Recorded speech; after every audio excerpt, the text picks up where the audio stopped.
ঈদের সময় ঈদের মতো করেই আমি চলার চেষ্টা করেছি। আমরা সকলেই সকলের ভাই। দেখতে চোখ রাখুন এটি নিউজের পর্দায়। এবার পুরো খবর। রাজধানী চামেলিবাগে পুলিশ কর্মকর্তা এবং তার স্ত্রী হত্যাকাণ্ডের সঙ্গে মেয়ে ঐশী জড়িত বলে দাবি করেছে গোয়েন্দা পুলিশ। সন্ধ্যায় এক ব্রিফিংয়ে পুলিশের পক্ষ থেকে এ দাবি করা হয়। জিজ্ঞাসাবাদ চলছে, পাশাপাশি জিজ্ঞাসাবাদের জন্য আরো তাদের কয়েকজন সহযোগী অর্থাৎ ঐশী রহমানের ঘনিষ্ঠ একজন বন্ধু সহ কয়েকজনকে আমরা ইতিমধ্যে জিজ্ঞাসাবাদের জন্য নিয়ে এসেছি। তো এখন পর্যন্ত যেহেতু আমরা জিজ্ঞাসাবাদ শুরু করেছি এবং তারা ধরা পড়ার পর বা তাদেরকে পাওয়ার পরে তাদেরকে জিজ্ঞাসাবাদের পর্যায়ে আনতে কিছুটা আমাদের সময় লেগেছে, ফলে এখন জিজ্ঞাসাবাদ চলছে। তো জিজ্ঞাসাবাদে এখন পর্যন্ত আমরা যতটুকু পেয়েছি তাতে ঐশী রহমানের এই হত্যাকাণ্ডের পিছনে বা হত্যাকাণ্ডের সাথে ঐশী রহমানের কিছুটা সম্পৃক্ততা এই পর্যন্ত অলরেডি পাওয়া গিয়েছে। তো আমরা জিজ্ঞাসাবাদ অব্যাহত রেখেছি। দর্শক, এই বিষয়ে বিস্তারিত থাকছে নিউজ আওয়ারের পরবর্তী অংশে রাজীব ঘোষের রিপোর্টে। মুক্তিযুদ্ধের পরাজিত শক্তির প্রতি সমর্থন জানাতে বেগম জিয়া বঙ্গবন্ধু হত্যার দিনে জন্মদিন পালন করছেন বলে মন্তব্য করেছেন প্রধানমন্ত্রী শেখ হাসিনা।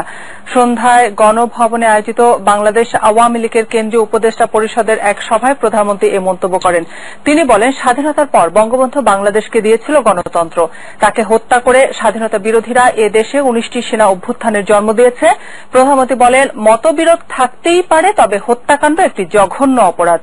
বঙ্গবন্ধু বাকশাল কায়েম করেছিল বলেই যারা সমালোচনা করেন তাদের উদ্দেশ্যে প্রধানমন্ত্রী বলেন, জাতির পিতা বাকশাল গঠন করে জাতীয় ঐক্যের ডাক দিয়েছিলেন। উনি একদলীয় শাসন ব্যবস্থা কায়েম করেছেন। একদল আওয়ামী লীগ তো ক্ষমতায় ছিল, কাজে একদলীয় শাসন ব্যবস্থা কায়েম করলেন কিভাবে? এবং আওয়ামী লীগ ক্ষমতায় থাকতো, আওয়ামী লীগের উপর সেই ভরসা ছিল। আওয়ামী লীগকে চ্যালেঞ্জ করবার মতো তখন কোন রাজনৈতিক দল তেমন আর ছিল না বাংলাদেশে, কারণ বাংলাদেশের মানুষ জানতো যে আওয়ামী লীগ এদেশের স্বাধীনতা এনেছে।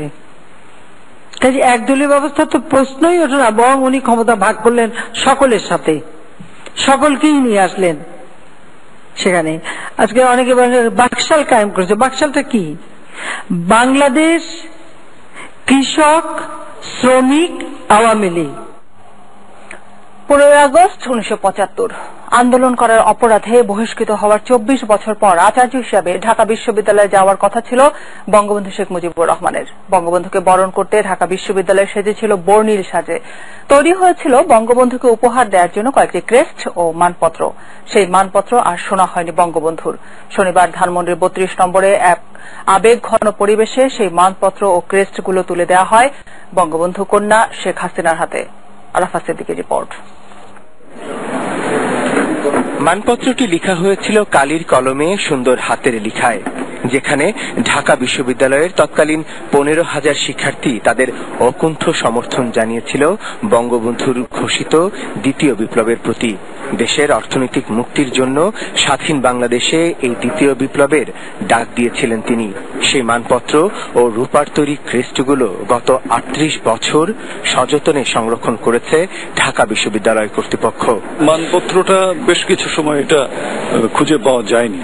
আমাদের বহু ফাইলের মধ্যে এটা হারিয়েছিল। আমাদের একজন অবসরপ্রাপ্ত কর্মকর্তা যিনি তখন চাকরিতে ছিলেন, তিনি অনেক খুঁজে এই মানপত্রটি বের করেছেন এবং তখন আমাকে তিনি দিলেন যে এই মানপত্রটি পাওয়া গেছে। আর যে উপহার সামগ্রীগুলো ছিল সেগুলো ইউনিভার্সিটির যে আয়রন সেফ আছে সেখানে রাখা ছিল এবং সেখানেই সুরক্ষিত ছিল। শনিবার সকালে বঙ্গবন্ধুর বাসভবন ও স্মৃতি জাদুঘরে আয়োজিত এক অনুষ্ঠানে সেই মানপত্র আনুষ্ঠানিকভাবে তুলে দেওয়া হয় বঙ্গবন্ধু কন্যা ও প্রধানমন্ত্রী শেখ হাসিনার কাছে।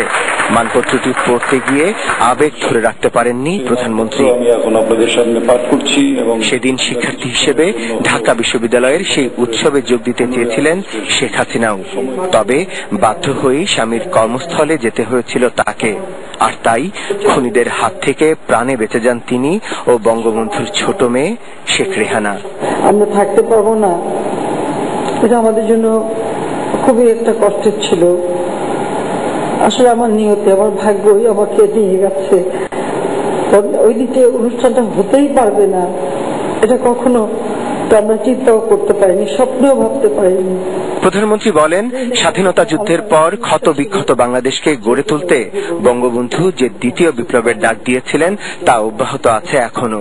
নেই শুধু তিনি আর তার 3 পুত্র সহ প্রায় পুরো পরিবার। 75-15 আগস্ট পরে আমরা দেখেছি বাংলাদেশের ইতিহাস শুধু পরিবর্তন নয়, এই ইতিহাস থেকে তার নামটা মুছে ফেলার প্রাণপণ চেষ্টা করা হয়েছিল। কিন্তু ইতিহাসকে কেউ কখনো ধামাচাপা দিয়ে রাখতে পারে না, ইতিহাসকে কেউ মুছে ফেলতে পারে না, সেটাই প্রমাণিত। শেখ হাসিনা জানান, দেশে ফেরার পর এই বাড়িতে তাকে প্রবেশ করতে দেয়নি তৎকালীন সরকার। এমনকি পরিবারের সদস্যদের জন্য মিলাদ ও দোয়া মাহফিল করতে হয়েছিল রাস্তায়, গেটের সামনে দাঁড়িয়ে। পরে সিলগালা খুলে দেয়া হলেও তাতেও ছিল ষড়যন্ত্র। আমি যখন ঢুকলাম, আমার মানসিক অবস্থা, আমি জ্ঞান হারিয়ে ফেলেছিলাম। ওই অবস্থা আমার উপর প্রেশার দেওয়া হলো, কতগুলি কাগজ সই করতে হবে। Arafat Siddiqui, ATN news, Dhaka. খালেদা জিয়ার মদদে দেশে আবার অপশক্তি মাথাচাড়া দিয়ে উঠছে এবং সরকারের বিরুদ্ধে ষড়যন্ত্র করছে বলে অভিযোগ করেছেন আওয়ামী লীগের নেতারা। 2005 সালে জঙ্গিবাদের পেছনেও তার মদদ ছিল বলে দাবি তাদের। সন্ত্রাস এবং জঙ্গিবাদ দিবস পালনের আলাদা আলাদা অনুষ্ঠানে তারা এসব কথা বলেন।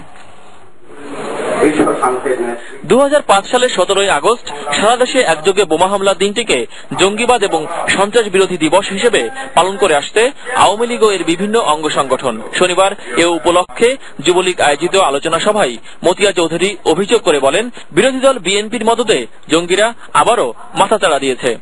সারা বাংলাদেশে ধ্বংসাত্মক কার্যকলাপ এবং সেই বোমাবাদী, সেই গ্রেনেডবাদী এবং বাংলাদেশকে ব্যর্থ রাষ্ট্রে পরিণত করার জন্য অপশক্তি মাথাচাড়া দিচ্ছে এবং তাদের মদতদাত্রী হলেন Begum Khaleda Zia.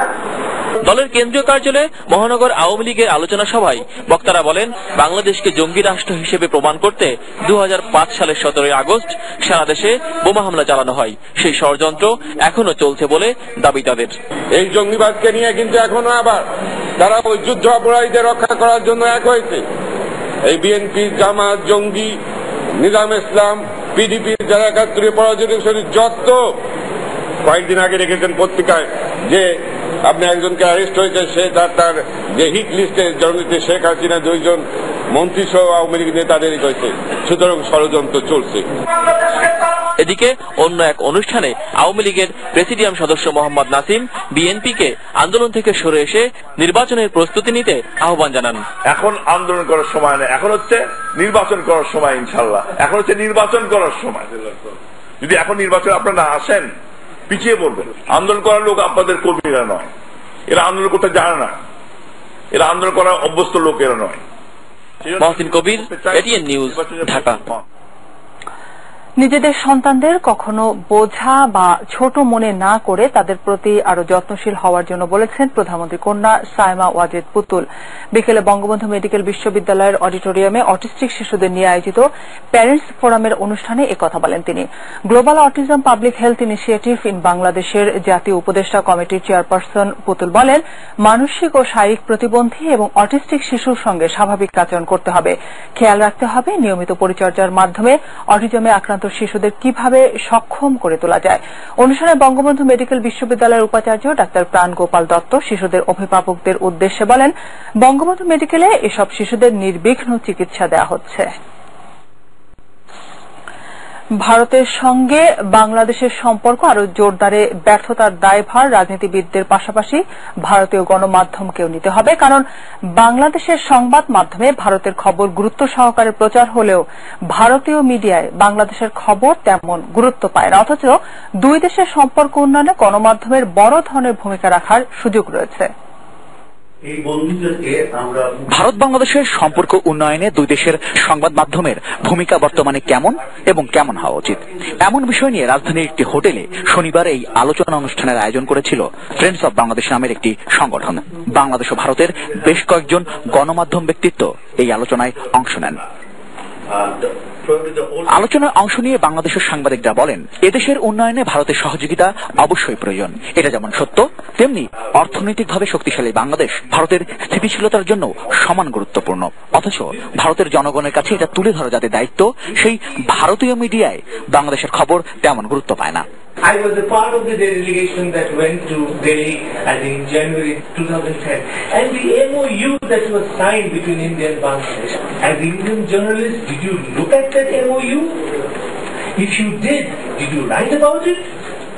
If you did write, then as the MOU didn't evolve as it should have, did you write editorials about it? ঐতিহাসিক জানুয়ারি চুক্তির কথা বলা হচ্ছে, প্রধানমন্ত্রী গিয়েছিলেন, বাবুজন সাহেব ছিলেন, আমরাও সেই এন্ট্রিজে ছিলাম। তো সেখানেও এই খবর, আমাদের মাননীয় প্রধানমন্ত্রী ভারত সফরের খবর যেভাবে ছাপা হওয়া উচিত, সেখানে ভারতীয় পত্রিকা ছাপা হয় নাই। এটা দুঃখের কথা, বেদনার কথা। এটা মনে রাখতে হবে যে ভাইবার না, বাংলাদেশকে এত তুচ্ছ তাচ্ছিল্য করা ঠিক না।